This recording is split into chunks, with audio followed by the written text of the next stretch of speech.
When Derek Thompson called me worthless in front of the entire marketing team, I smiled and nodded. But what he didn't know was that his boss had been secretly negotiating a $1 million deal with my consulting firm for the past 6 months. Some people think revenge is a dish best served cold.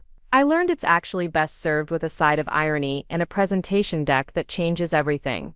Before we jump back in, tell us where you're tuning in from, and if this story touches you, make sure you're subscribed because tomorrow I've saved something extra special for you. My name is Sarah Martinez, and for 3 years I worked as a marketing coordinator at Apex Digital Solutions in downtown Phoenix. The glass towers reflected the desert sun like mirrors, and from the 15th floor you could see the mountains stretching endlessly toward the horizon. It was the kind of view that made you believe anything was possible, which is ironic considering how small they tried to make me feel every single day. I took the job fresh out of college with a marketing degree and dreams bigger than the Arizona sky. The salary was decent for entry level, the company had a good reputation, and I thought I'd found my launching pad into a successful career. Derek Thompson was my immediate supervisor, a man in his early 40s who wore expensive suits and had the kind of confidence that comes from never being told no. He had perfectly styled hair, a corner office, and a habit of speaking over people in meetings like their ideas were background noise. When I first started, Derek seemed professional enough. He shook my hand firmly during our initial meeting, walked me around the office introducing me to the team, and explained my responsibilities with what appeared to be genuine interest in my success. I was assigned to handle social media campaigns for smaller clients, create content calendars, and assist with market research. Simple tasks, but I approached them with enthusiasm and precision that surprised even myself. The work came naturally to me. While other coordinators struggled with analytics and campaign optimization, I found myself diving deep into data, discovering patterns that others missed, and developing strategies that consistently outperformed expectations. My campaigns showed engagement rates 30% higher than the department average. My content generated more leads than posts from coordinators who had been there for years. The clients I worked with specifically requested me for their projects, praising my creativity and attention to detail. But Derek never acknowledged any of it. When clients complimented my work, he'd thank them on behalf of his team without mentioning my name. When my campaigns exceeded targets, he'd present the results in team meetings as collective achievements. When I suggested new strategies during brainstorming sessions, he'd dismiss them as unrealistic, only to present similar ideas weeks later as his own insights. The pattern became clear after my first 6 months. Derek saw me as a threat, not an asset. I was young, hungry, and producing results that made his management style look outdated. Instead of mentoring me or finding ways to leverage my skills for the department's benefit, he began systematically undermining my confidence and contributions. He'd assign me to multiple projects with impossible deadlines, then criticize me for not dedicating enough attention to each one. He'd schedule important client calls during my lunch breaks, then act frustrated when I needed a few minutes to prepare. The other team members noticed but said nothing. Lisa Rodriguez, who worked in graphic design, would give me sympathetic looks during meetings when Derek dismissed my ideas. She'd occasionally stop by my desk afterward to tell me she thought my suggestions were brilliant, but she never spoke up in the moment. The workplace culture at Apex was clear. Derek had power, and challenging him was career suicide. Rachel Kim, the department director and Derek's boss, was a sharp woman in her 50s who had built her reputation on results. She trusted Derek to manage his team effectively and rarely interfered with day-to-day operations. During the few interactions I had with her, she seemed impressed with my work ethic and the metrics I was producing, but Derek was always present to steer the conversation toward broader team accomplishments. Despite the toxic environment, I loved the actual work. Marketing felt like solving puzzles with creativity and data, and I discovered I had an intuitive understanding of what made campaigns successful. During my evenings and weekends, I began taking on freelance projects to supplement my income and develop my skills further. What started as small social media management gigs for local restaurants and retail shops gradually evolved into comprehensive digital marketing strategies for larger businesses. I registered Bright Strategy Consulting as an LLC, working from my modest apartment in Scottsdale. The space was small but organized, with a dedicated home office that overlooked a community pool.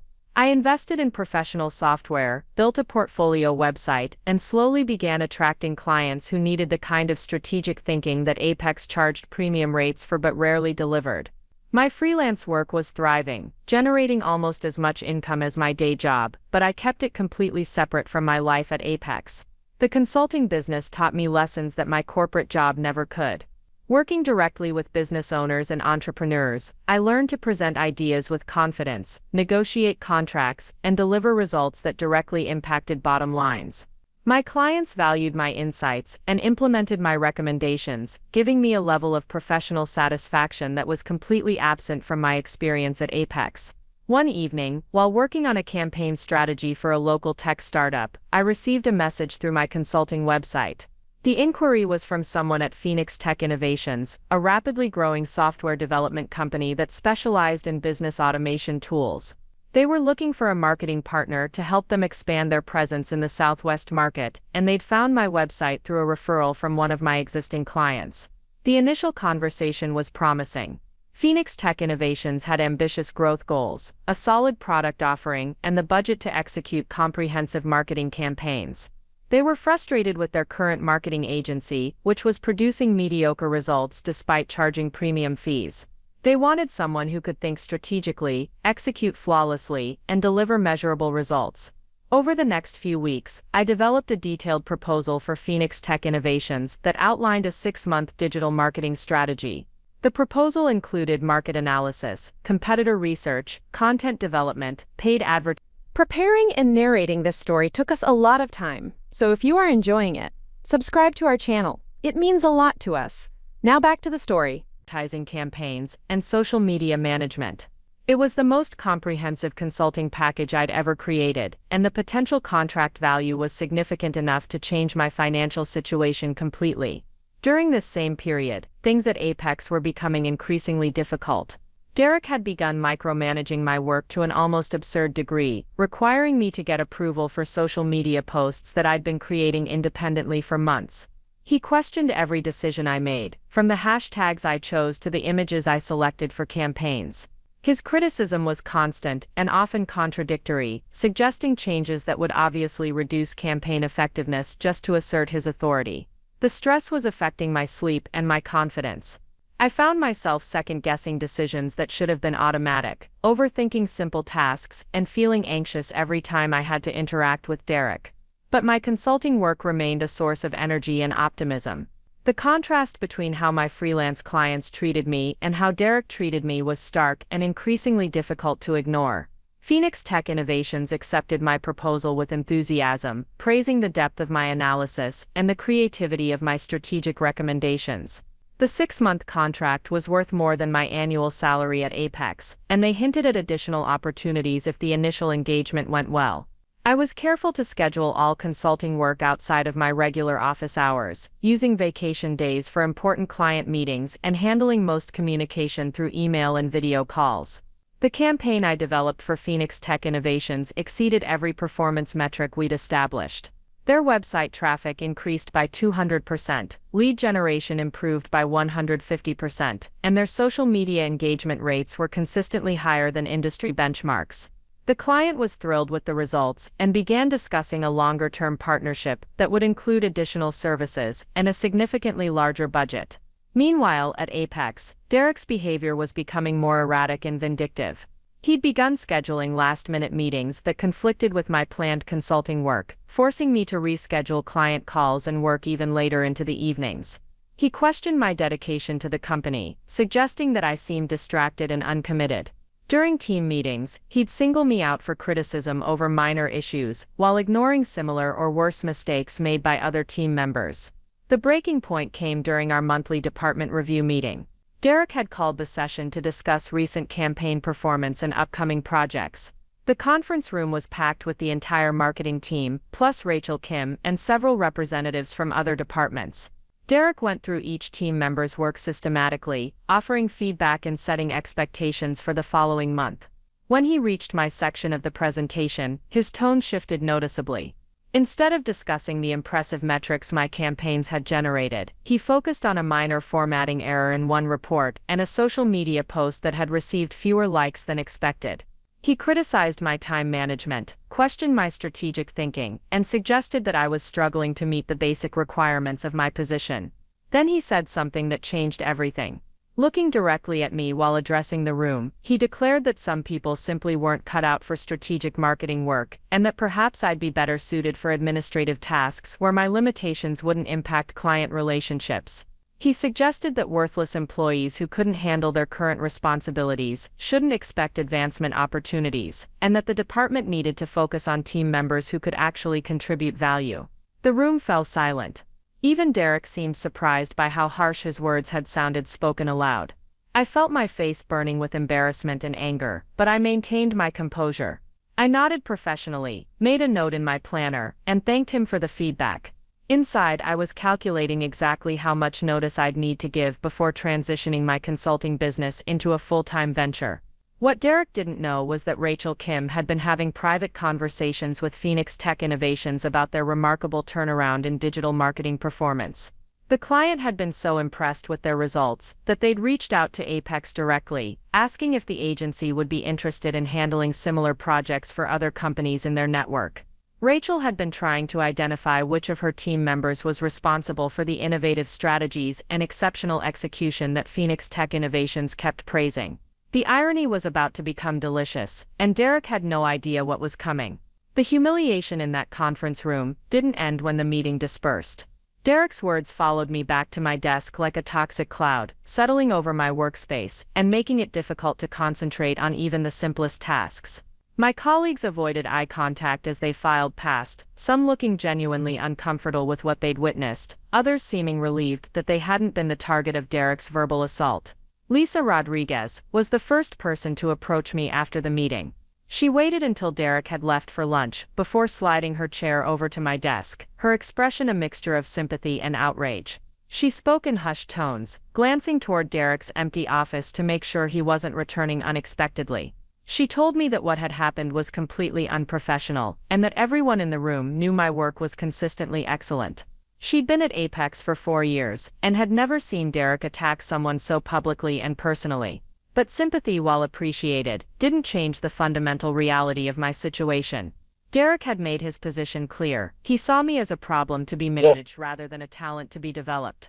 The other team members might privately disagree with his assessment, but none of them had the authority or the courage to challenge him directly. Rachel Kim had witnessed the entire exchange without intervention, which suggested she either agreed with Derek's evaluation or was content to let him manage his team as he saw fit. That afternoon, I found myself staring at my computer screen without really seeing it, my mind replaying Derek's words and analyzing every possible interpretation. The phrase "worthless employees" kept echoing in my thoughts, each repetition making me angrier and more determined to prove him wrong. I'd spent 3 years building campaigns that outperformed departmental averages, generating results that directly contributed to Apex's revenue and reputation. The data was undeniable, yet Derek had dismissed my contributions as if they were statistical anomalies rather than consistent achievements. The cognitive dissonance was almost overwhelming. During my lunch break, I reviewed the analytics dashboard for my most recent campaigns, confirming what I already knew. My work was not just meeting expectations but significantly exceeding them. The social media campaigns I'd developed had engagement rates that were 40% higher than industry standards. The content marketing strategies I'd implemented had generated leads at a cost per acquisition rate that was 30% below budget projections. The email marketing sequences I'd designed had open rates and click-through rates that consistently ranked in the top 10% of our industry benchmarks. Yet Derek had characterized this performance as inadequate, suggesting that I was struggling with basic job requirements and unsuited for strategic work. The disconnect between objective reality and his public assessment was so dramatic that it seemed almost deliberately malicious. I began to wonder if Derek's criticism was less about my actual performance and more about his need to maintain a hierarchical dynamic that positioned him as the source of all strategic thinking and creative direction. The rest of that week passed in a haze of tension and awkwardness. Derek seemed energized by his public display of dominance, finding new opportunities to question my decisions and manage my projects. He required me to submit detailed explanations for social media posts that had previously been approved with minimal oversight. He questioned my choice of stock photography for blog articles, suggesting that my visual selections demonstrated poor judgment and lack of brand understanding. He even criticized the font choices in my presentation templates, implying that my design sensibilities were unprofessional and inconsistent with company standards. Each criticism felt like a deliberate attempt to erode my confidence and establish his authority over every aspect of my work. The message was clear: I was not trusted to make independent decisions, and my role was to execute his vision rather than contribute my own strategic thinking. The creative aspects of marketing that had initially attracted me to the field were being systematically stripped away, leaving only administrative tasks and mechanical execution of predetermined strategies. But while Derek was busy asserting his dominance at Apex, my consulting business was reaching new heights of success and recognition. Phoenix Tech Innovations had been so impressed with the results of their digital marketing campaign that they'd referred me to 3 other companies in their professional network. Each new client brought unique challenges and opportunities, allowing me to develop innovative strategies that pushed the boundaries of traditional marketing approaches. Working with these consulting clients reminded me why I'd fallen in love with marketing in the first place. They valued my insights, implemented my recommendations, and treated me as a strategic partner rather than a subordinate. The contrast between my consulting relationships and my experience at Apex was becoming more pronounced with each passing day, highlighting just how toxic and limiting my corporate environment had become.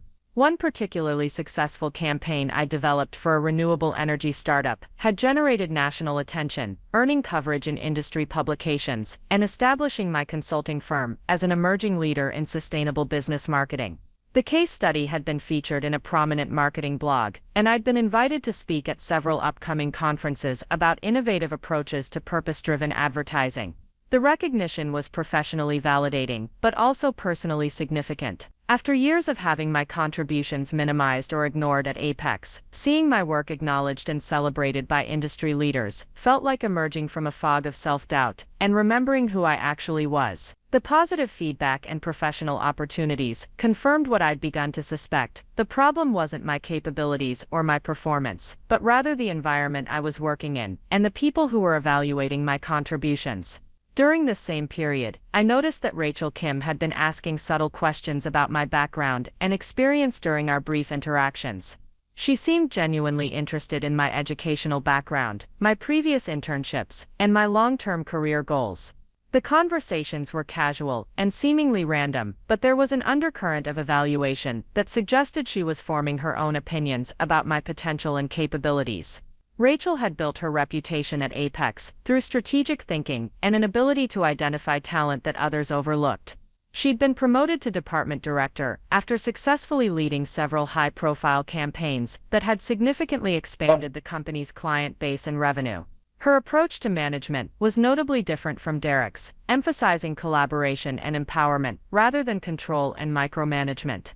The differences between Rachel and Derek were becoming more apparent as I observed their interactions during team meetings and project discussions. Rachel asked probing questions that demonstrated deep understanding of marketing strategy and consumer psychology. She encouraged debate and welcomed innovative ideas, even when they challenged conventional approaches. Derek, by contrast, seemed more concerned with maintaining his authority and ensuring that his directives were followed without question. I began to suspect that Rachel was forming her own assessment of my capabilities, independent of Derek's characterizations. She'd made several comments about impressive campaign results, without specifying which team members were responsible, but her timing and context suggested she was aware of my individual contributions. During one team meeting, she'd praised the strategic thinking behind a social media campaign that I'd developed entirely on my own, despite Derek's attempts to present it as a collaborative effort. The tension between my professional growth outside of Apex and my stagnation within the company was becoming unsustainable. Each day at the office felt like wearing a costume that no longer fit, pretending to be a junior employee who needed constant supervision and guidance, while simultaneously building a consulting business that was attracting clients and generating revenue at levels that exceeded my corporate salary. The psychological impact of living this double existence was beginning to affect every aspect of my life. I found myself adopting different personas, depending on my environment: submissive and differential at Apex, confident and strategic with my consulting clients, The constant code switching was exhausting, and I began to resent the energy I was investing in maintaining Derek's illusion of my incompetence. My consulting work was expanding beyond individual client relationships into broader industry recognition. A marketing automation platform had featured one of my campaign strategies in their newsletter, describing it as an innovative approach to customer journey mapping that could be adapted across multiple industries. The exposure had generated inquiries from potential clients across the country, and I was beginning to consider whether my consulting business had grown large enough to support a full-time transition. The financial analysis was promising. My consulting revenue for the previous 6 months had exceeded my annual salary at Apex, and the trajectory suggested continued growth. I had a waiting list of potential clients, a strong reputation in my niche market, and the kind of professional relationships that took years to develop. The only factor keeping me at Apex was a combination of inertia and uncertainty about leaving the perceived security of corporate employment. But Derek's escalating hostility was making the decision easier with each passing day. His behavior had moved beyond professional criticism into personal attacks that seemed designed to damage my self-esteem and career prospects. He'd begun questioning my commitment to the company during team meetings, suggesting that I was distracted by outside interests and unable to focus on my primary responsibilities. The irony was that my outside interests were generating exactly the kind of results that Apex claimed to value: innovative strategies, measurable outcomes, and client satisfaction that led to long-term relationships and referrals. The skills I was developing through my consulting work were making me a more valuable employee, not a less committed one. But Derek seemed threatened by any evidence of my capabilities, preferring to maintain a narrative that positioned me as a struggling junior employee who needed his guidance and supervision. The breaking point was approaching, though I didn't yet realize how dramatically and publicly it would arrive. Rachel Kim had been conducting her own investigation into the source of some remarkable marketing results that had caught the attention of potential new clients. Phoenix Tech Innovations had been sharing details about their digital marketing transformation with other companies in their network, and several of those companies had reached out to Apex, expressing interest in similar services. The problem was that nobody at Apex, including Derek, could explain exactly how those results had been achieved or which specific strategies had been responsible for the dramatic improvements in engagement and conversion rates. The campaign tactics and strategic approaches that Phoenix Tech Innovations was praising didn't match any of the standard methodologies that Derek typically employed with clients. Rachel had begun asking pointed questions about recent campaign development processes, trying to understand which team members had been involved in strategy creation and execution. Derek's answers were vague and defensive, suggesting that he was either unaware of the specific tactics that had generated such impressive results, or reluctant to provide details that might diminish his role in the success. Meanwhile, Phoenix Tech Innovations was pressing for more advanced strategies and expanded service offerings, expecting Apex to build on the foundation of their previous campaign success. They'd scheduled a major presentation meeting to discuss a potential long-term partnership that could become one of Apex's largest and most prestigious client relationships. The stage was being set for a confrontation that would expose the gap between Derek's perceived expertise and the actual source of the innovative strategies that had generated such impressive results. Rachel was beginning to suspect that Derek's explanations didn't align with the evidence, and Phoenix Tech Innovations was about to discover that their trusted marketing partner wasn't actually employed by the agency they thought they were working with. The convergence of these circumstances was creating a perfect storm that would soon reveal the truth about who was really responsible for the strategic thinking and execution that had impressed clients and generated industry recognition. Derek's public humiliation of me had been intended to establish his dominance and diminish my standing within the company, but it had actually accelerated a chain of events that would ultimately expose his own limitations and dependencies. The transformation I was undergoing wasn't just professional, but fundamentally personal. Each consulting success was rebuilding my confidence and reminding me of my actual capabilities. The positive feedback from clients was counteracting years of Derek's systematic undermining, allowing me to remember who I was before I'd been conditioned to doubt my own judgment and abilities. I was beginning to realize that the problem had never been my performance or potential, but rather my willingness to accept an environment that didn't recognize or value my contributions. The skills that Derek dismissed as inadequate were generating remarkable results and industry recognition when applied in contexts that appreciated strategic thinking and innovative execution. The next phase of this story would test everything I'd learned about standing up for myself and recognizing my own worth, but I was finally ready for that confrontation.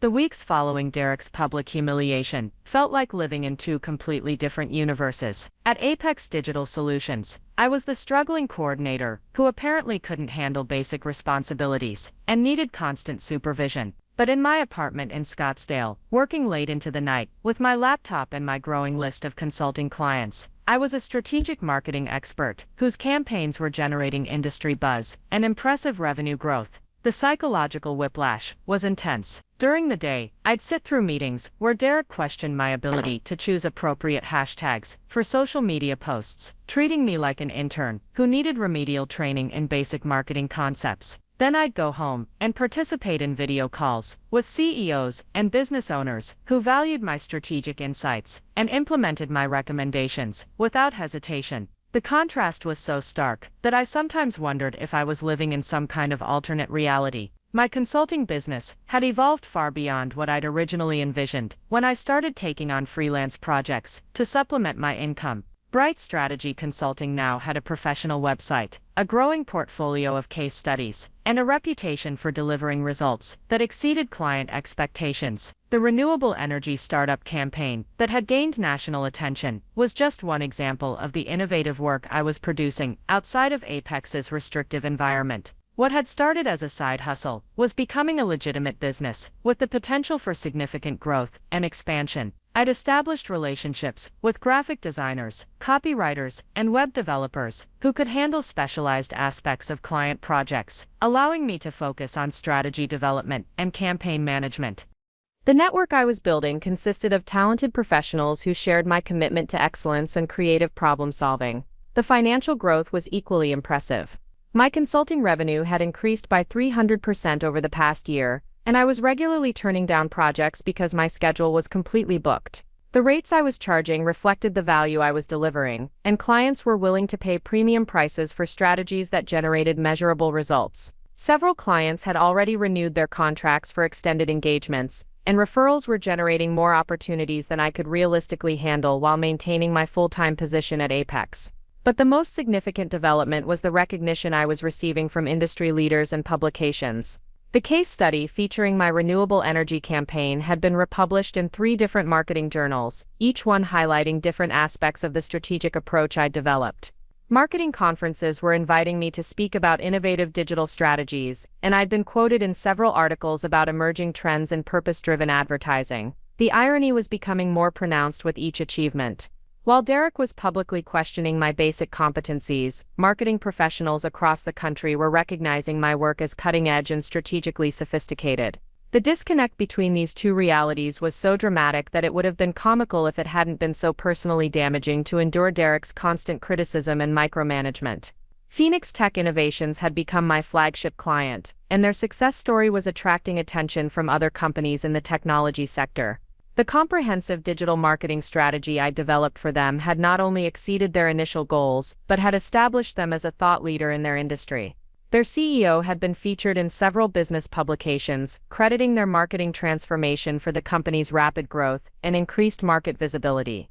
The relationship with Phoenix Tech Innovations had evolved beyond a typical client-consultant arrangement into a strategic partnership that was benefiting both organizations.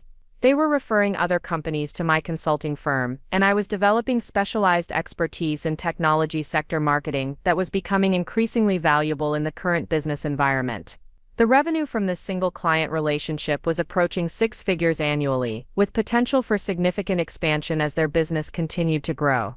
During this same period, I noticed that Rachel Kim was paying closer attention to my work at Apex, asking specific questions about campaign development processes and strategic decision-making. Her inquiries seemed casual, but there was an underlying intensity that suggested she was investigating something specific. She'd begun requesting detailed reports about recent projects, including timelines and contributor information that went beyond the usual departmental summaries. Rachel's management style was notably different from Derek's approach, and I was beginning to understand why she'd been promoted to department director while Derek remained in his current position despite years of experience. She asked probing questions that demonstrated deep understanding of marketing psychology and consumer behavior. She encouraged innovative thinking and welcomed suggestions that challenged conventional approaches. Most importantly, she seemed genuinely interested in identifying and developing talent rather than simply maintaining existing hierarchies. The contrast between Rachel's leadership approach and Derek's management style was becoming more apparent during team meetings and project discussions. When Rachel facilitated meetings, team members contributed ideas freely and engaged in productive debates about strategy and execution. When Derek led discussions, the atmosphere was tense and restrictive, with team members limiting their contributions to safe, predictable suggestions that wouldn't challenge his authority or expertise. I began to suspect that Rachel was conducting her own evaluation of team capabilities, independent of Derek's assessments and recommendations. She'd made several comments about impressive campaign results without specifying which team members were responsible, but her timing and context suggested she was aware of individual contributions that Derek hadn't properly acknowledged. During one particularly revealing team meeting, she'd praised the strategic thinking behind a social media campaign that I'd developed entirely independently, despite Derek's attempts to present it as a collaborative departmental effort. The tension between my professional growth outside of Apex and my stagnation within the company was creating internal conflicts that were becoming harder to manage. Each day at the office required me to suppress my actual capabilities and expertise, pretending to need guidance and supervision while simultaneously building a business that was generating recognition and revenue at levels that exceeded my corporate compensation. The psychological impact of maintaining this double existence was affecting my sleep, my stress levels, and my overall well-being. I found myself becoming increasingly resentful of the energy I was investing in Derek's illusion of my incompetence, especially when that same energy could be directed toward consulting projects that were making meaningful impacts on client businesses and advancing my professional reputation. My consulting work was expanding into new industries and service offerings, creating opportunities for specialization and expertise development that weren't available within Apex's limited scope and conservative approach.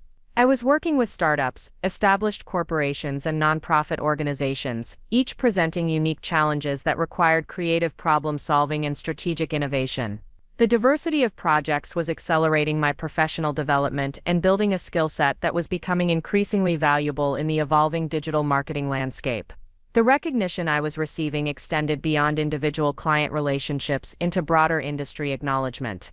A prominent marketing automation platform had featured one of my customer journey mapping strategies in their monthly newsletter, describing it as an innovative approach that could be adapted across multiple industries and business models. The exposure had generated inquiries from potential clients in different geographic markets, and I was beginning to consider whether my consulting business had grown large enough to support geographic expansion and additional service offerings. The financial analysis was compelling. My consulting revenue for the current year was on track to exceed my Apex salary by a significant margin, and the trajectory suggested continued growth and expansion opportunities. I had established relationships with reliable subcontractors, developed efficient project management systems, and built a reputation that was generating consistent referrals and repeat business.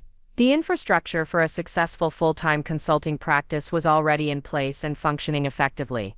But leaving Apex represented more than just a career transition. It would be a fundamental shift in how I viewed my professional identity and capabilities.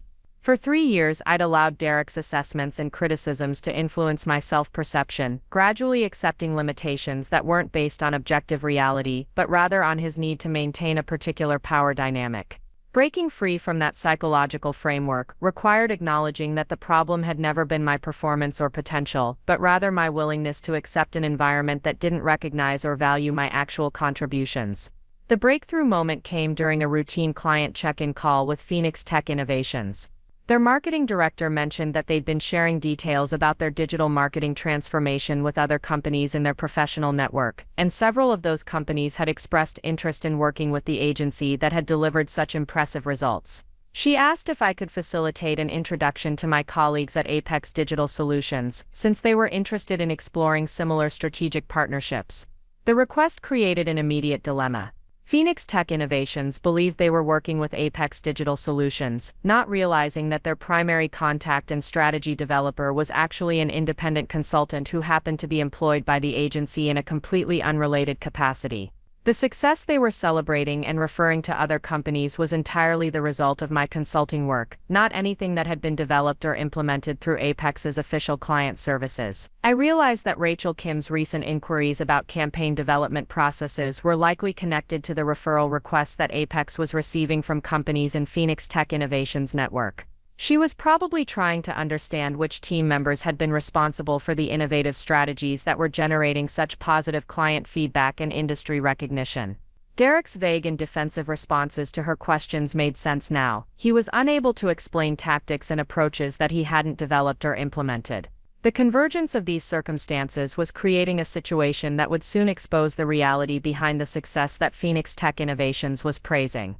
Rachel was asking the right questions to uncover the truth about who was actually responsible for the strategic work that was impressing clients and generating referral opportunities. Derek's inability to provide specific details about campaign development and execution was raising red flags that would eventually lead to more intensive investigation. Meanwhile, Phoenix Tech Innovations was pressing for expanded services and advanced strategies, expecting Apex to build on the foundation of their previous campaign success. They'd scheduled a comprehensive strategy session to discuss potential long-term partnerships and additional service offerings, anticipating that the team responsible for their initial success would be leading the conversation and presenting new strategic approaches. The stage was being set for a confrontation that would reveal the disconnect between Derek's perceived expertise and the actual source of the innovative work that had generated such impressive results.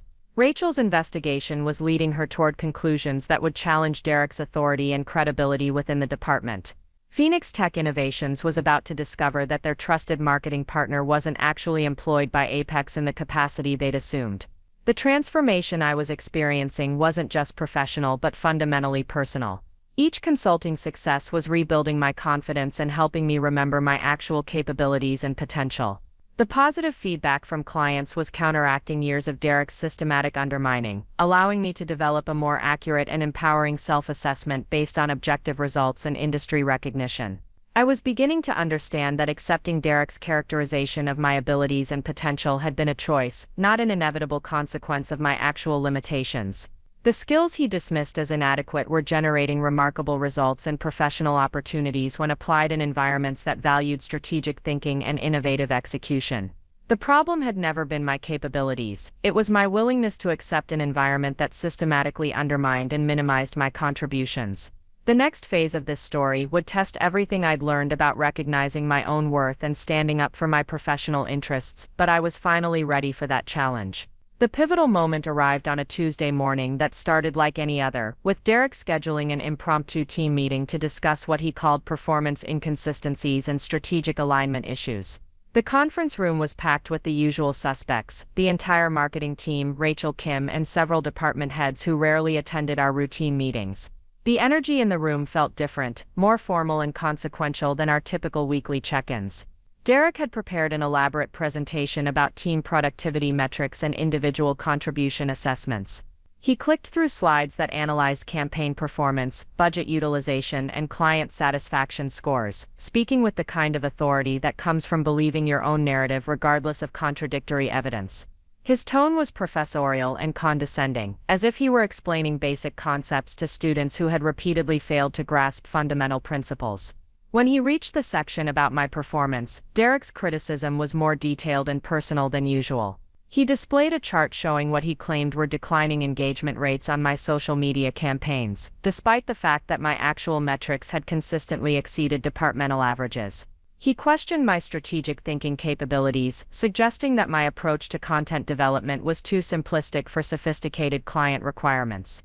He even criticized my communication style, implying that my interactions with clients lacked the professionalism and expertise that Apex's reputation demanded.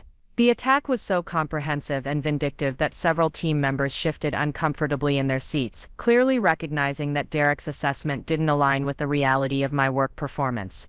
Lisa Rodriguez looked genuinely angry, her jaw clenched as she listened to Derek systematically demolish my professional reputation in front of colleagues and department leaders. Even some of the quieter team members seemed disturbed by the intensity and personal nature of his criticism. But Derek wasn't finished. He concluded his assessment by suggesting that some team members simply weren't equipped for strategic marketing roles and might be better suited for administrative or support functions where their limitations wouldn't impact client relationships. He looked directly at me while making this recommendation, his expression combining false concern with barely concealed satisfaction. The message was unmistakable. He was positioning me for demotion or termination, using this public forum to build a case for removing me from any meaningful responsibilities. The room fell silent when Derek finished his presentation, the tension so thick it was almost suffocating. I felt my face burning with humiliation and rage, but I maintained my composure, taking notes as if his criticism were constructive feedback rather than a calculated character assassination. Inside, I was calculating the exact timeline for transitioning my consulting business into a full-time venture, realizing that Derek had just made my decision significantly easier. That's when Rachel Kim stood up. Her expression was neutral, professional, but there was something in her eyes that suggested she had information that would change the trajectory of this meeting dramatically. She thanked Derek for his thorough analysis and asked if she could share some recent developments that might provide additional context for the team's performance evaluation. Rachel opened her laptop and connected it to the conference room projector, replacing Derek's slides with a new presentation that she'd apparently prepared specifically for this meeting. The first slide displayed the logo of Phoenix Tech Innovations alongside impressive performance metrics that immediately captured everyone's attention. She explained that this client had experienced remarkable growth in digital marketing performance over the past 6 months, generating results that had caught the attention of industry leaders and potential new clients. She clicked to the next slide, which showed detailed analytics demonstrating engagement rates that were 40% above industry standards, conversion metrics that exceeded campaign goals by significant margins, and client satisfaction scores that were the highest in company history. The data was compelling and undeniable, representing exactly the kind of strategic success that every marketing agency aspired to achieve for their clients. Derek nodded approvingly, clearly assuming that Rachel was about to praise his leadership and strategic vision for delivering such impressive results. He straightened in his chair and prepared to accept credit for the campaign success that was being displayed on the conference room screen. Several team members looked confused, unsure how this presentation related to Derek's criticism of my performance and capabilities. Rachel continued by explaining that Phoenix Tech Innovations had been so impressed with their results that they'd referred multiple companies to Apex Digital Solutions, creating potential new business opportunities worth several $1 million in annual revenue. She emphasized that this level of client satisfaction and referral generation was extremely rare in their industry, representing the kind of strategic partnership that could transform the agency's reputation and growth trajectory. The next slide displayed email testimonials from Phoenix Tech Innovations praising the innovative strategic thinking, creative execution, and exceptional project management that had delivered such outstanding results. The client specifically mentioned the sophisticated understanding of their target market, the data-driven approach to campaign optimization, and the proactive communication that had made the partnership both productive and enjoyable. Derek was beaming now, clearly anticipating recognition for his role in generating these remarkable results and referral opportunities. He'd probably already composed his acceptance speech for the praise he expected Rachel to deliver, outlining his strategic vision and management approach that had enabled such exceptional client outcomes. But Rachel's next slide changed everything. It displayed a detailed timeline of campaign development and implementation, showing exactly which team member had been responsible for each aspect of the strategic planning and execution. The data was comprehensive and specific, including email communications, project management records, and client interaction logs that painted a complete picture of who had actually done the work that generated such impressive results. My name appeared throughout the timeline as the primary strategic developer, project manager, and client contact for every significant campaign element that had contributed to Phoenix Tech Innovations' success. The documentation showed that I had developed the comprehensive digital marketing strategy, created the content calendars, managed the social media campaigns, and maintained direct communication with the client throughout the entire engagement. Derek's name appeared nowhere in the project records except for a few brief approval emails that demonstrated his minimal involvement in the actual strategic work. The evidence was overwhelming and undeniable, showing that he had played essentially no role in developing or implementing the innovative approaches that had generated such exceptional results and client satisfaction. The room was completely silent as Rachel allowed the information to sink in. Several team members looked shocked, clearly realizing for the first time the extent to which Derek had been taking credit for work he hadn't actually performed. Lisa Rodriguez was staring at Derek with undisguised contempt, apparently disgusted by the revelation of his deception and manipulation. Rachel clicked to the next slide, which displayed additional evidence that made the situation even more damaging for Derek's credibility. She discovered that Phoenix Tech Innovations had never actually been an official Apex client, instead working directly with an independent consultant who had been providing strategic marketing services through a separate business entity. The client had assumed they were working with Apex because their primary contact was employed by the agency, not realizing that the exceptional work they were celebrating had been performed entirely outside of the company's official client services. The implications of this revelation were staggering. Derek had been taking credit not just for work performed by a team member, but for work that hadn't even been done through Apex's official client relationships. The success he'd been implicitly claiming was the result of an independent consulting business that had no connection to his management or strategic oversight. Rachel's final slide displayed a simple question that hung in the air like an accusation: who is actually responsible for the strategic thinking and execution that generated these remarkable results? She looked directly at Derek, waiting for an explanation that everyone in the room knew he couldn't provide. Derek's face had turned pale, then red, as the full scope of his exposure became clear. He stammered something about team collaboration and oversight responsibilities, but his words sounded hollow and defensive in the context of the overwhelming evidence Rachel had presented.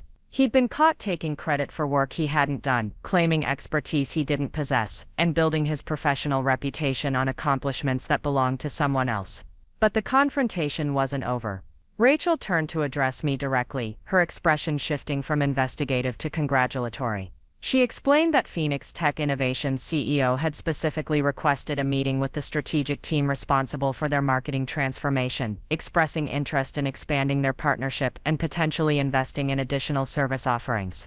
The client wanted to discuss advanced strategies and long-term collaboration opportunities with the person who had demonstrated such sophisticated understanding of their business needs and market positioning. The revelation sent shockwaves through the conference room. Not only had I been performing at a level that exceeded Derek's characterizations, but I'd been doing it independently while generating client relationships and business opportunities that Derek couldn't have achieved through official company channels. The contrast between his public criticism of my capabilities and the objective evidence of my strategic expertise was so dramatic that his credibility was completely destroyed. Rachel continued by explaining that she'd been conducting a comprehensive review of team contributions and individual performance metrics, triggered by the disconnect between client feedback and internal assessments. The investigation had revealed not just Derek's misrepresentation of my work, but a pattern of taking credit for team member contributions while systematically undermining their confidence and career development. The evidence she'd compiled painted a picture of Derek as a manager who was more concerned with maintaining his authority than developing talent or delivering results for clients. His approach to leadership had been creating a toxic environment that was driving away capable team members and limiting the department's potential for growth and innovation. Rachel announced that effective immediately, she would be restructuring the department to better recognize and utilize individual talents and capabilities. She offered me a promotion to senior strategic consultant with a salary increase that reflected my actual contributions and market value. The position would give me autonomy to develop innovative strategies and work directly with high-value clients who appreciated sophisticated marketing approaches. But the most satisfying moment came when Rachel addressed Derek's future with the company. She explained that his performance review had revealed significant gaps between his claimed expertise and his actual capabilities, particularly in areas of strategic thinking and client relationship management. His tendency to take credit for other people's work while providing minimal value-added contribution had created liability issues that couldn't be ignored. Derek was being reassigned to a junior account management position, where his responsibilities would be limited to administrative tasks and basic client communication. His salary would be adjusted accordingly, and he would report to a new supervisor, who would provide the kind of oversight and guidance that his performance clearly required. The reversal was complete and devastating.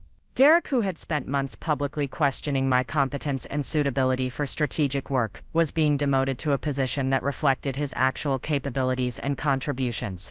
Meanwhile, I was being promoted and recognized for achievements that spoke for themselves through objective metrics and client satisfaction. The meeting concluded with Rachel scheduling individual conversations with each team member to discuss career development opportunities and ensure that everyone's contributions were being properly recognized and compensated. She emphasized that the department's success depended on identifying and nurturing talent rather than maintaining artificial hierarchies that limited growth and innovation. As the team filed out of the conference room, the atmosphere was electric with the energy of dramatic change and long overdue justice. Several colleagues approached me with congratulations and apologies, acknowledging that they'd known Derek's assessments were unfair but hadn't felt empowered to challenge his authority directly. Lisa Rodriguez was particularly emotional, expressing regret for not speaking up sooner and admiration for my perseverance through months of unfair treatment. She said she'd learned important lessons about the importance of supporting colleagues who are being targeted by toxic managers, and she committed to being more courageous in similar situations in the future.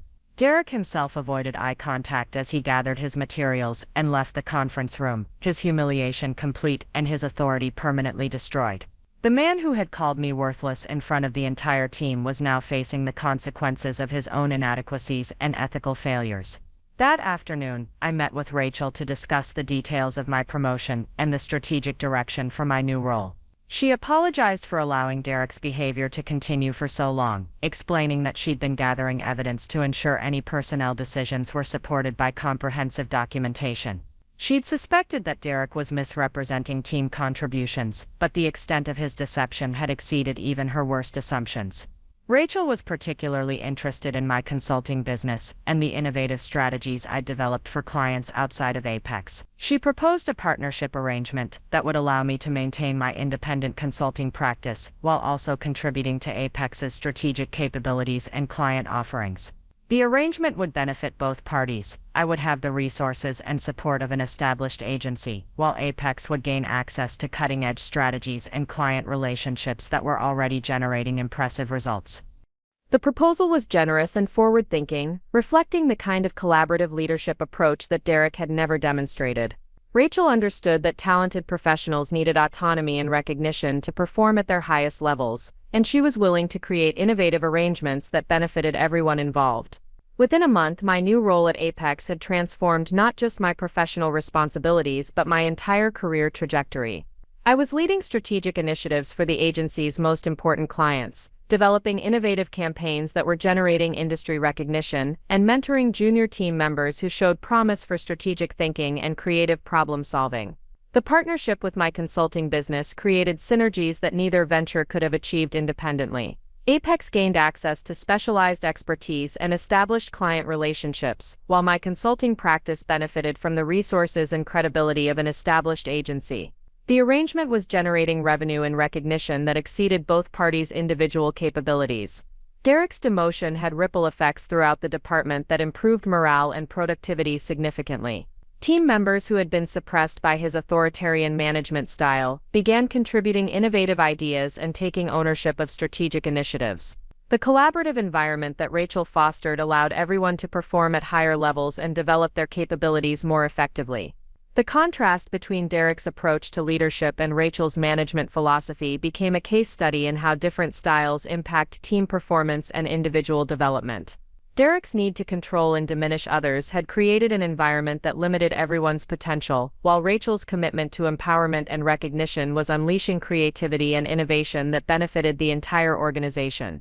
6 months later, I was invited to keynote a major marketing conference about innovative strategies for client relationship development and strategic partnership building.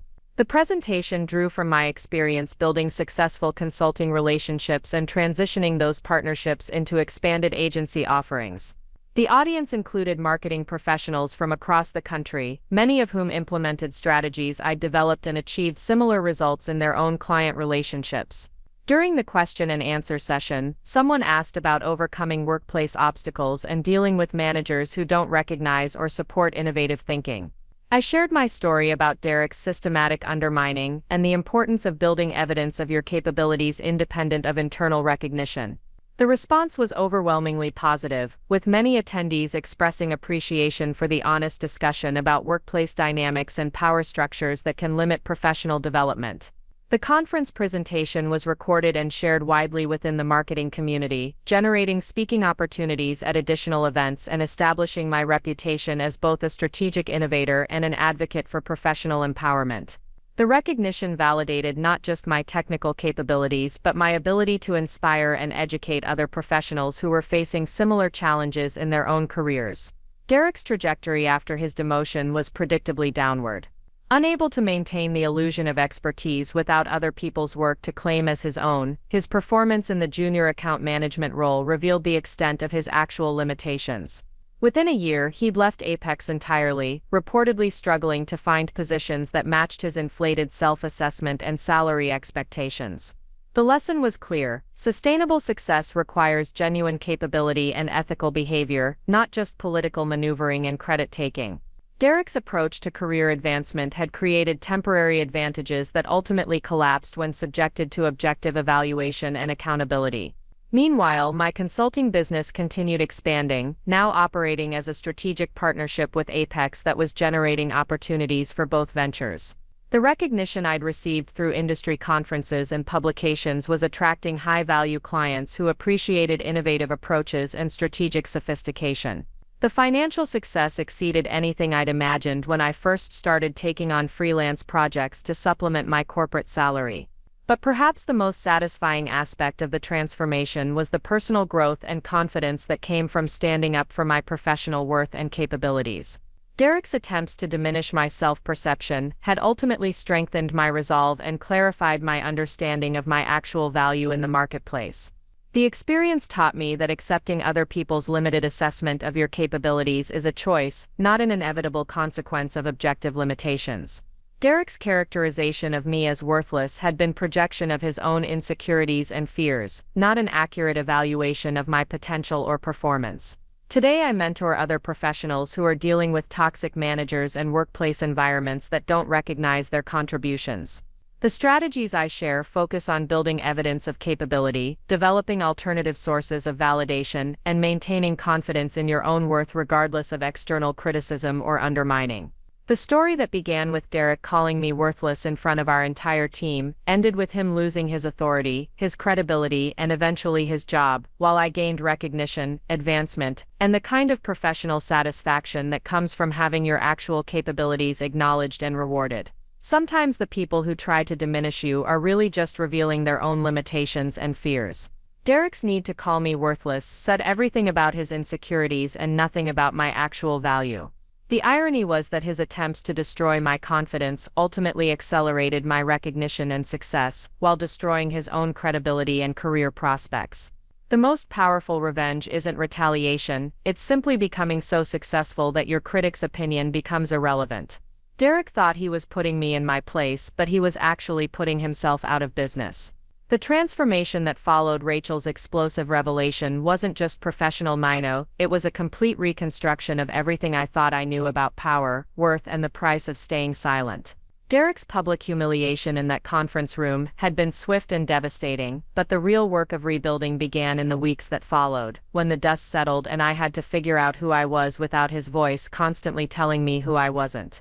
My new role as senior strategic consultant came with a corner office that overlooked the Phoenix skyline, the same view I'd admired from the 15th floor, but now from a position of actual authority rather than suppressed ambition. The office was spacious and modern, with floor-to-ceiling windows that let in the Arizona sunlight and reminded me daily that I was no longer working in Derek's shadow. Rachel had insisted I choose my own furniture and equipment, emphasizing that the space should reflect my personal style and professional needs rather than corporate standards that had been designed by people who didn't understand how creative work actually happened. The salary increase was substantial, more than doubling my previous compensation and finally aligning my paycheck with the value I'd been generating for years. But beyond the financial recognition, the promotion came with something even more valuable: complete autonomy over my strategic decisions and direct access to the agency's most important clients. Rachel had structured the role specifically to leverage my proven capabilities while giving me the freedom to innovate and experiment without layers of approval and oversight. The partnership arrangement between my consulting business and Apex Digital Solutions was unlike anything the agency had attempted before, reflecting Rachel's forward-thinking approach to talent retention and business development. Rather than requiring me to choose between my independent practice and corporate employment, she'd created a hybrid model that benefited both ventures. Bright Strategy Consulting became an official strategic partner of Apex, allowing me to maintain my existing client relationships while also contributing to the agency's expanded service offerings. The synergies between these two roles were immediately apparent and incredibly productive. My consulting clients gained access to Apex's creative resources, production capabilities, and technical infrastructure, while the agency benefited from my established relationships and specialized expertise in emerging digital marketing trends. The arrangement was generating revenue streams that neither venture could have achieved independently, and it was attracting attention from other agencies who were interested in implementing similar partnership models. Phoenix Tech Innovations became the flagship example of how this new approach could transform client relationships and business outcomes. Their CEO was thrilled to discover that their trusted marketing consultant was now backed by a full-service agency, and they immediately expanded their engagement to include additional services that required larger teams and more comprehensive resources. The expanded partnership was worth nearly $500,000 annually, representing the kind of strategic relationship that agencies typically spend years trying to develop. But the most satisfying aspect of my new position was the opportunity to mentor other professionals who had been overlooked or undervalued in their current roles. Rachel had asked me to lead a talent development initiative focused on identifying team members who showed strategic potential but hadn't been given opportunities to demonstrate their capabilities. The program was designed to prevent the kind of talent suppression that Derek had practiced, ensuring that innovative thinking was recognized and nurtured rather than threatened and diminished. The first person I identified for the program was Lisa Rodriguez, whose graphic design skills were exceptional but whose strategic insights had been consistently ignored during Derek's tenure. She developed innovative approaches to visual storytelling that could transform how clients connected with their target audiences, but Derek had limited her contributions to technical execution rather than creative strategy. Under the new structure, Lisa was promoted to Creative Strategy Director and given lead responsibility for developing visual campaigns that integrated seamlessly with overall marketing objectives. The transformation in Lisa's confidence and performance was remarkable. Within months, she was creating campaigns that were winning industry awards and generating client testimonials that praised both the aesthetic impact and strategic sophistication of her work. She'd gone from being a talented but suppressed team member to a recognized creative leader whose innovations were influencing industry trends and attracting new business opportunities. The ripple effects of these changes were transforming the entire department culture. Team members who had been conditioned to limit their contributions under Derek's authoritarian management were now taking initiative, proposing innovative solutions, and collaborating effectively on complex projects. The collaborative environment was generating creative synergies that were producing better results for clients while also creating more satisfying work experiences for everyone involved. Rachel's leadership philosophy was proving its effectiveness through measurable improvements in team morale, client satisfaction, and business performance. The department's revenue had increased by 40% since Derek's demotion, and client retention rates were at historic highs. More importantly, the agency was attracting top talent from other firms who were drawn by the reputation for innovation and professional development that had replaced the toxic atmosphere Derek had created. The contrast between these two management approaches became a case study that Rachel presented at industry conferences about leadership effectiveness and organizational culture. She used our department's transformation as evidence that traditional hierarchical structures often suppress the very creativity and innovation that companies claim to value. Her presentations were generating consulting opportunities for organizational development work, creating an additional revenue stream while establishing Apex's reputation as a thought leader in progressive management practices. Meanwhile, Derek's post-demotion trajectory was becoming a cautionary tale about the unsustainability of leadership styles based on intimidation and credit-taking rather than genuine capability and team development. His performance in the junior account management role was consistently below expectations, and his inability to adapt to a position that required actual work rather than just oversight was becoming increasingly apparent to everyone who interacted with him. The accounts Derek managed were experiencing higher than average client turnover, and several clients had specifically requested different account managers after working with him for brief periods. His communication style, which had been problematic when he had authority to back it up, was completely ineffective when he was in a service role that required diplomacy and customer focus. The gap between his self-perception and his actual capabilities was creating conflicts that were damaging client relationships and requiring intervention from senior management. Rachel had tried to provide Derek with additional training and support, recognizing that his transition to a diminished role was likely difficult and potentially traumatic.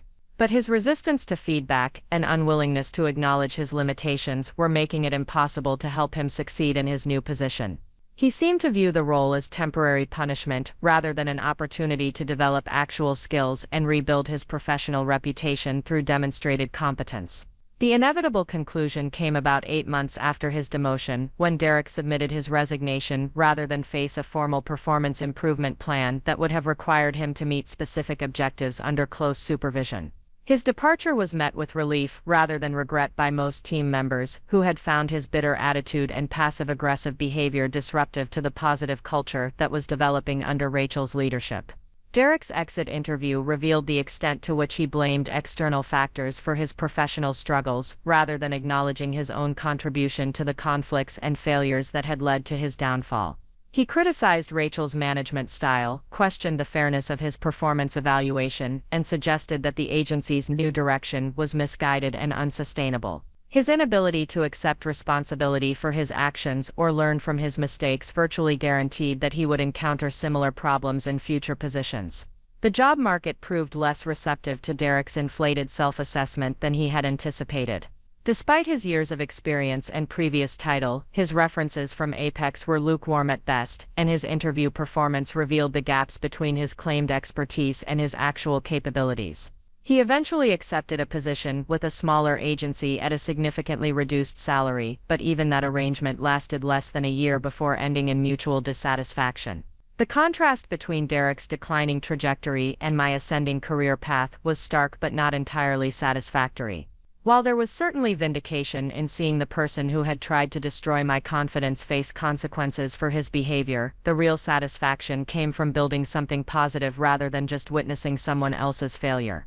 Derek's downfall was inevitable, given his approach to leadership and professional relationships, but my success was the result of choices I'd made about how to respond to adversity and develop my capabilities despite obstacles.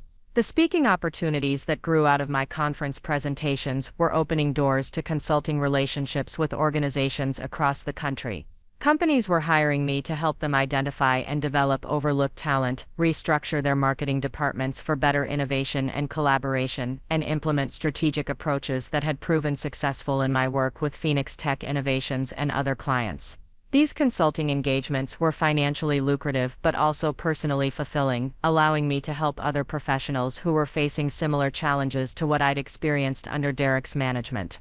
Many of the organizations I worked with had toxic managers who were suppressing talent and limiting their team's potential, and the interventions I designed were helping to transform those environments in ways that benefited everyone involved. One particularly impactful engagement involved a technology company in Seattle where a senior marketing director was systematically undermining his team members in ways that reminded me strongly of Derek's behavior. The company's leadership had noticed declining performance and increasing turnover but hadn't identified the root cause of these problems.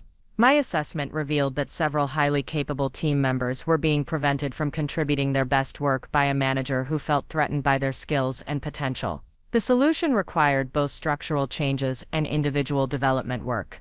I helped the company restructure their marketing department to provide more autonomy and recognition for strategic contributors, while also working directly with team members who had internalized negative messages about their capabilities and potential. The transformation was dramatic, with performance metrics improving significantly within months of implementing the new structure and management approach. The Seattle engagement led to additional opportunities with other companies in the technology sector, establishing my reputation as a specialist in organizational development and talent optimization. The recurring theme in these projects was the discovery of capable professionals who had been limited by poor management rather than personal inadequacies, reinforcing my understanding that toxic leadership creates far more problems than most organizations realize. My consulting business was now generating more revenue annually than my previous Apex salary had provided, and the partnership arrangement with the agency was creating additional income streams that were accelerating my financial growth. But beyond the monetary success, the work was providing the kind of professional satisfaction that comes from making meaningful impacts on other people's careers and organizational effectiveness. The recognition I was receiving extended beyond individual client relationships into broader industry acknowledgement. Marketing publications were featuring my case studies and strategic approaches, and I was being invited to participate in expert panels and industry research projects. The credibility I'd built through consistent results and innovative thinking was opening doors to opportunities that would have been unimaginable during my years under Derek's suppression. 2 years after Derek's departure from Apex, I was invited to deliver the keynote address at the Southwest Marketing Summit, the same conference where I'd first spoken about overcoming workplace obstacles and recognizing professional worth. The audience included hundreds of marketing professionals from across the region, many of whom were dealing with their own challenges related to toxic management and unrecognized potential. The presentation I delivered was titled, "From Worthless to Indispensable: Building Professional Value Despite Toxic Leadership," and it drew heavily from my experience with Derek, while also incorporating lessons learned from my consulting work with other organizations. The response was overwhelmingly positive, with audience members expressing appreciation for the honest discussion about workplace dynamics that many people experience, but few are willing to address publicly. During the question and answer session, someone asked about the long-term impact of toxic managers on individual careers and organizational performance.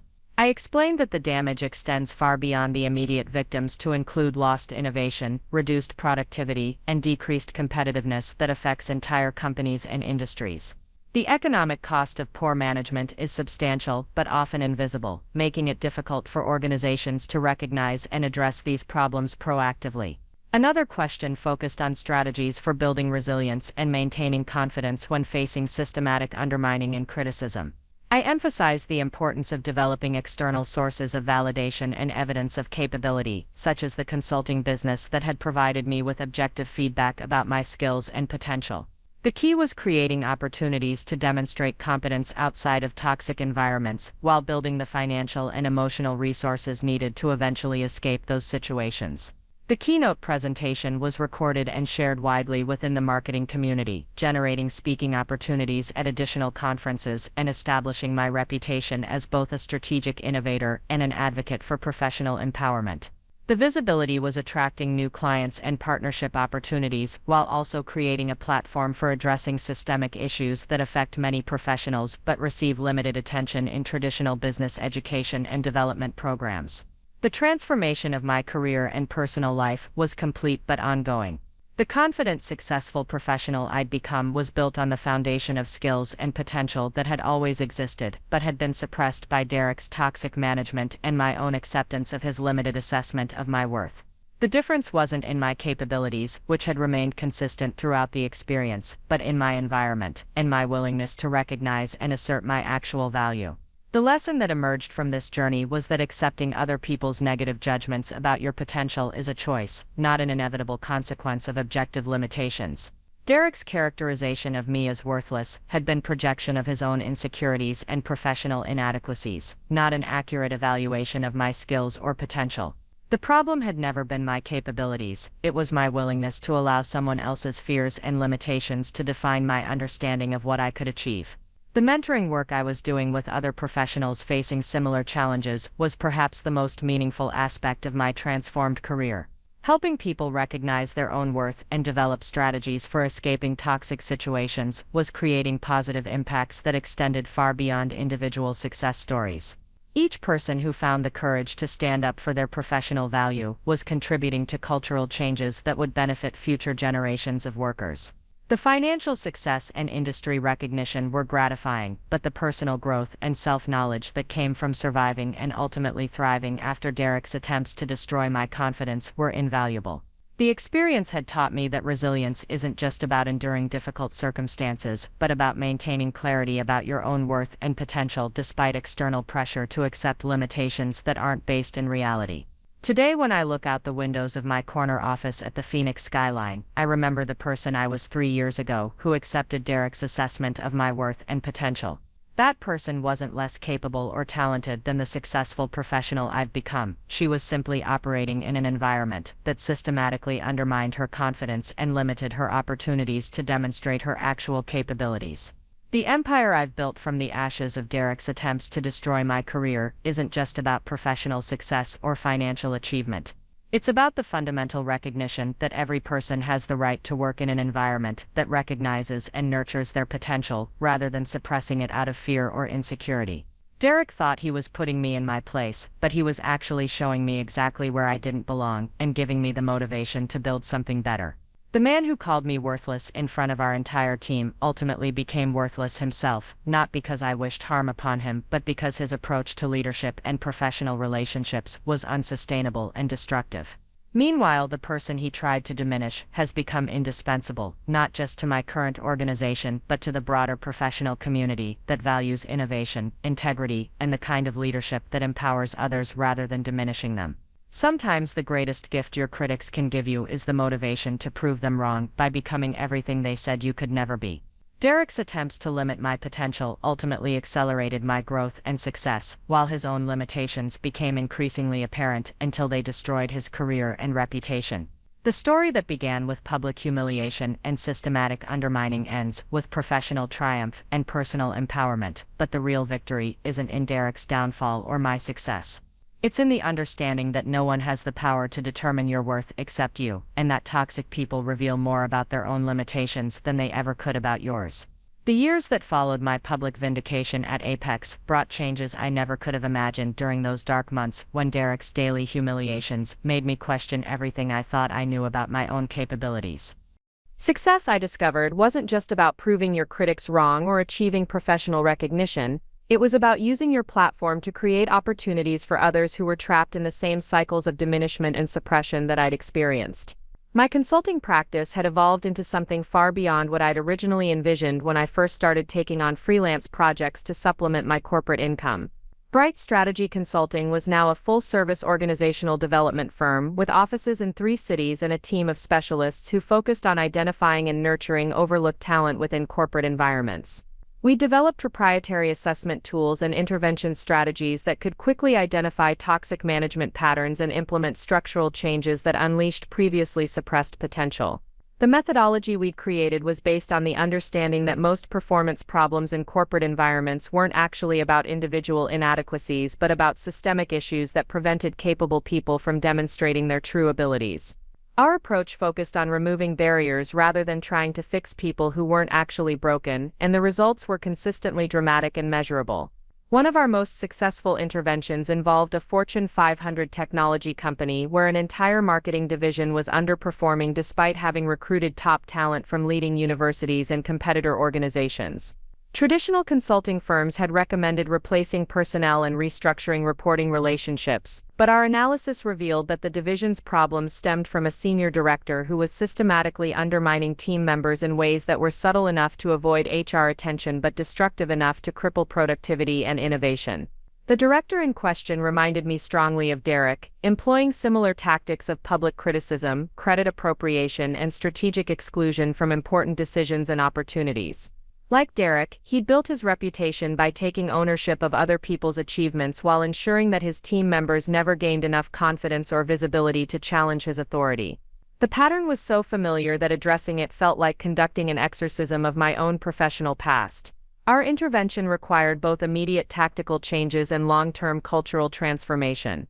We implemented new project management systems that created clear documentation of individual contributions, established direct communication channels between team members and senior leadership, and developed performance metrics that were based on objective outcomes rather than subjective assessments from managers who had conflicts of interest. The results were immediate and remarkable. Within 90 days, the division's productivity had increased by 60%, employee satisfaction scores had doubled, and they'd launched 3 innovative campaigns that generated more client interest than the previous year's entire portfolio. The toxic director, faced with the loss of his ability to control and manipulate information flow, resigned within 6 months and was replaced by one of the team members he'd previously been suppressing. The success of this engagement established our reputation as specialists in toxic leadership remediation, and we began receiving requests from organizations across multiple industries who were dealing with similar challenges. Each project reinforced our understanding that the Derek phenomenon was far more widespread than most people realized, and that the economic and human costs of tolerating toxic management were enormous. The financial success of our consulting practice was gratifying, but the personal satisfaction came from witnessing the transformations that occurred when capable people were finally given environments where their talents could flourish. We'd helped hundreds of professionals discover abilities they didn't know they possessed and achieve career advancement that had seemed impossible under their previous circumstances. One particularly memorable case involved a brilliant data analyst at a pharmaceutical company who'd been relegated to routine reporting tasks because her manager felt threatened by her advanced statistical skills and strategic insights. She'd been told repeatedly that she lacked the communication abilities and leadership potential necessary for advancement despite having developed predictive models that could have saved the company millions of dollars in research and development costs. Our assessment revealed that her supposed communication deficiencies were actually the result of being consistently interrupted, dismissed, and excluded from meetings where her expertise would have been most valuable. When we created opportunities for her to present her work directly to senior leadership without interference from her toxic manager, her capabilities became immediately apparent. She was promoted to Director of Strategic Analytics within a year and eventually became one of the youngest vice presidents in the company's history. Stories like these were the real measure of our impact, far more meaningful than revenue figures or industry recognition.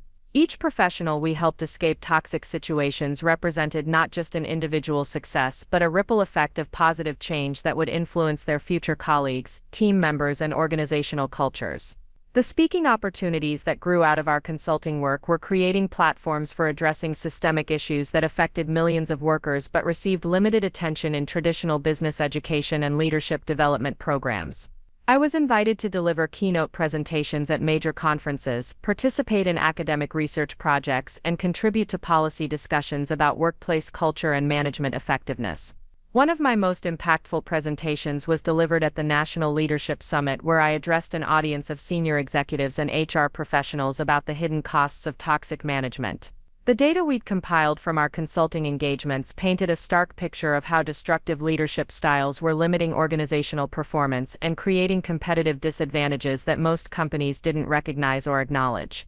The presentation included case studies showing that organizations with toxic managers experienced 25% higher turnover rates, 30% lower innovation metrics, and 40% more customer satisfaction problems compared to companies with healthy leadership cultures.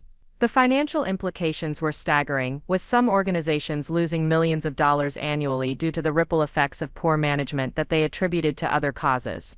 The audience response was extraordinary, with many executives acknowledging that they'd observed similar patterns in their own organizations but had never connected the dots between individual manager behavior and broader business outcomes. Several companies engaged our services immediately following the presentation, and we began developing enterprise-level interventions that could address toxic leadership patterns at scale. The research component of our work was becoming increasingly important as we gathered data that could influence academic understanding and policy development related to workplace culture and management effectiveness. We'd partnered with several universities to conduct longitudinal studies tracking the career trajectories of professionals who'd experienced toxic management, and the results were providing compelling evidence for the need for more sophisticated approaches to leadership development and performance evaluation. Our findings were being published in peer-reviewed journals and cited in policy papers that were influencing legislation related to workplace harassment and discrimination. The work was contributing to a growing recognition that toxic management represented not just an individual problem but a systemic issue that required institutional solutions and cultural transformation. Meanwhile, my relationship with Apex Digital Solutions had evolved into something unprecedented in the agency world. The partnership between my consulting practice and the agency had been so successful that other marketing firms were implementing similar models, recognizing that traditional employment structures weren't flexible enough to retain top talent in an increasingly competitive marketplace. Rachel Kim had been promoted to regional director based largely on the success of our department's transformation and the innovative partnership arrangements she'd pioneered. She'd become a sought-after speaker on topics related to leadership effectiveness and organizational innovation, and her approach to talent development was being studied by business schools and management consultants. The contrast between Rachel's ascending career trajectory and Derek's continued struggles was a powerful illustration of how leadership approaches ultimately determine professional success. While Rachel was building her reputation through empowering others and creating environments where talent could flourish, Derek was still struggling to find positions that matched his inflated self-assessment and unrealistic salary expectations. Derek's post-Apex career had been a series of short-term positions that ended in mutual dissatisfaction, with each failure reinforcing his belief that external factors were responsible for his professional struggles. He'd never developed the self-awareness necessary to recognize his own contribution to these conflicts, and his inability to adapt his approach or acknowledge his limitations was making it increasingly difficult for him to find suitable employment. The final chapter of Derek's story came when he attempted to start his own consulting business, positioning himself as a marketing strategy expert despite having no track record of independent success or client satisfaction. The venture failed within 18 months, unable to attract or retain clients who quickly recognized the gap between his promised expertise and his actual capabilities. His failure was particularly poignant because it occurred simultaneously with my consulting practice reaching new heights of success and recognition. While Derek was struggling to convince even small businesses to hire him for basic marketing tasks, I was working with Fortune 500 companies and speaking at international conferences about advanced strategic approaches and organizational transformation. The irony wasn't lost on me, but it wasn't a source of satisfaction either. Derek's downfall was the inevitable result of his own choices and behavior, not something I'd wished upon him or actively worked to achieve. His struggles were a cautionary tale about the consequences of building a career on other people's achievements rather than developing genuine capabilities and ethical leadership practices. The real triumph wasn't in Derek's failure but in the success of everyone who'd been liberated from his toxic influence. The team members who'd worked under Derek at Apex had all flourished after his departure, with several receiving promotions and industry recognition that had been impossible while he was suppressing their contributions and undermining their confidence. Lisa Rodriguez had become one of the most sought-after creative directors in the Southwest, with campaigns she'd developed winning multiple industry awards and generating case studies that were featured in marketing textbooks. The confidence and strategic thinking that Derek had systematically suppressed were now recognized as exceptional talents that were influencing industry trends and establishing new standards for integrated creative campaigns. Michael Chen from our former team had launched his own successful digital agency, drawing on skills and insights he'd developed during the years when Derek was taking credit for his contributions. His client roster included several Fortune 500 companies, and his innovative approaches to data-driven marketing were generating results that exceeded traditional benchmarks by significant margins. Even the quieter team members who'd seemed content to remain in supporting roles during Derek's tenure had discovered leadership abilities and strategic insights that surprised everyone, including themselves. The environment of fear and suppression that Derek had created had prevented not just individual growth but collaborative innovation that emerged when people felt safe to contribute their best thinking and take calculated risks. The transformation of our former department became a case study that business schools used to illustrate the impact of leadership styles on organizational performance and individual development. The dramatic improvements in every measurable metric following Derek's departure provided compelling evidence for the economic value of healthy management practices and the hidden costs of tolerating toxic leadership. Our consulting practice began receiving requests from academic institutions who wanted to develop curricula based on our research and intervention strategies. We created executive education programs that taught senior leaders how to identify and address toxic management patterns before they could cause significant damage to organizational culture and performance. The educational component of our work was particularly meaningful because it represented an opportunity to prevent the kind of damage that Derek had inflicted rather than just remedying it after the fact. By training current and future leaders to recognize early warning signs of toxic behavior and implement structural safeguards against its development, we could potentially save thousands of professionals from experiencing the systematic undermining and suppression that I'd endured. The ripple effects of our work were extending beyond individual organizations into broader cultural conversations about workplace dynamics and professional development.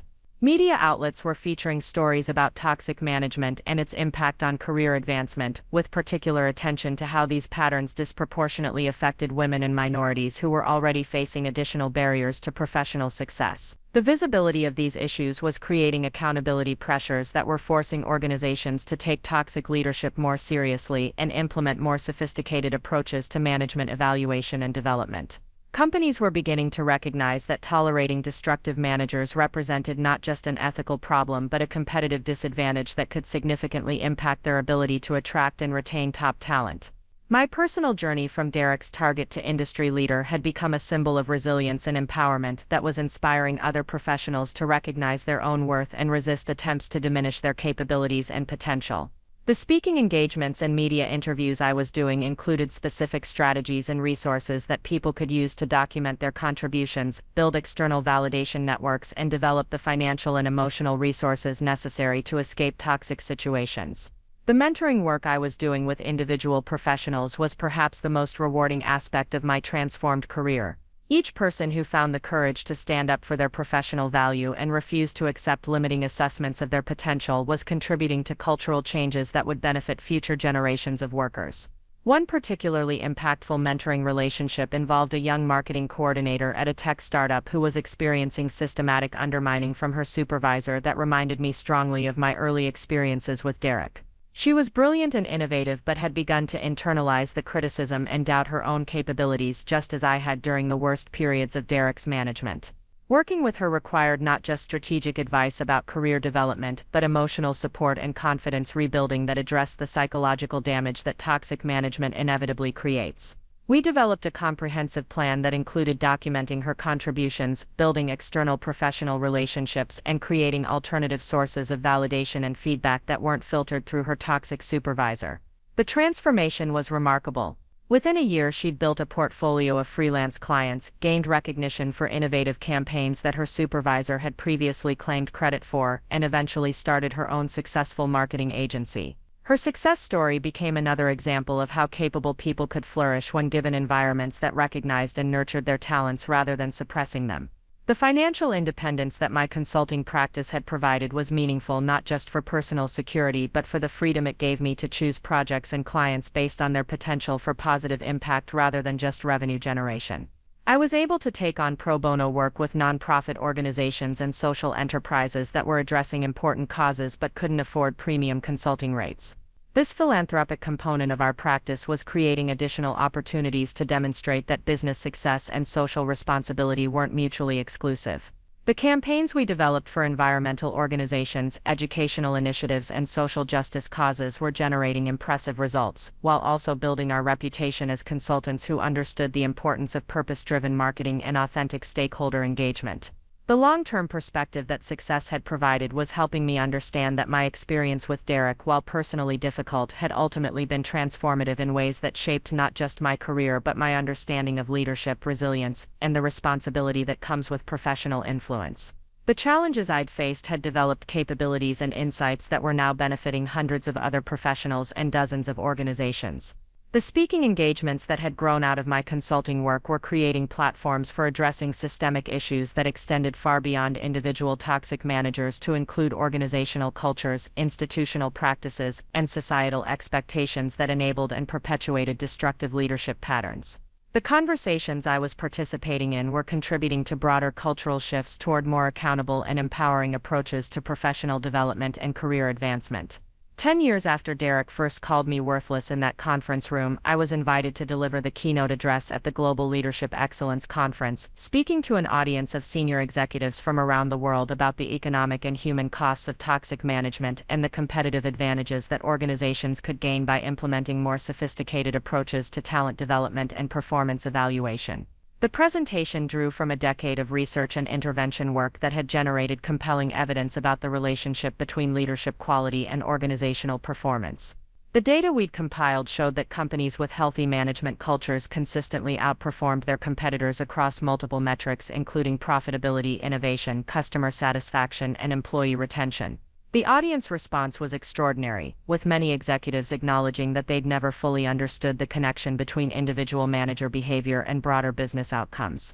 Several Fortune 500 companies engaged our services immediately following the presentation, and we began developing enterprise-level interventions that could address toxic leadership patterns at unprecedented scale.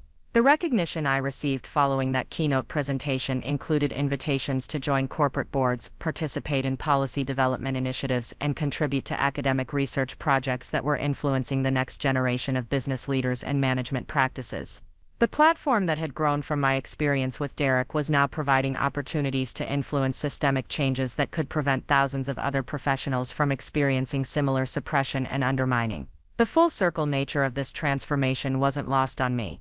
The person who Derek had tried to convince was worthless and unsuited for strategic work was now being recognized as a thought leader whose insights were influencing management practices and organizational cultures around the world. The capabilities he'd dismissed as inadequate were now generating results and recognition that exceeded anything he'd achieved during his own career. But the most satisfying aspect of this journey wasn't the external recognition or financial success. It was the knowledge that my experience with Derek, rather than breaking me or limiting my potential, had ultimately provided the foundation for work that was making meaningful differences in other people's lives and careers. The pain he'd caused had been transformed into purpose, and the limitations he'd tried to impose had become the motivation for unlimited growth and contribution. The legacy of my transformation extended beyond personal success to include systemic changes that were benefiting entire industries and professional communities. The research we'd conducted, the interventions we'd developed, and the awareness we'd raised about toxic management were contributing to cultural shifts that would make it harder for future Dereks to damage careers and suppress talent. Derek himself had become a cautionary tale whose story was included in case studies and training programs that taught current and future leaders about the consequences of destructive management practices. His downfall wasn't something I'd sought or celebrated, but it served as a powerful illustration of how toxic leadership ultimately destroys not just other people's careers but the perpetrator's credibility and professional prospects as well. The person who'd once called me worthless in front of our entire team had become professionally worthless himself, not through any action I'd taken but through the natural consequences of his own choices and behavior.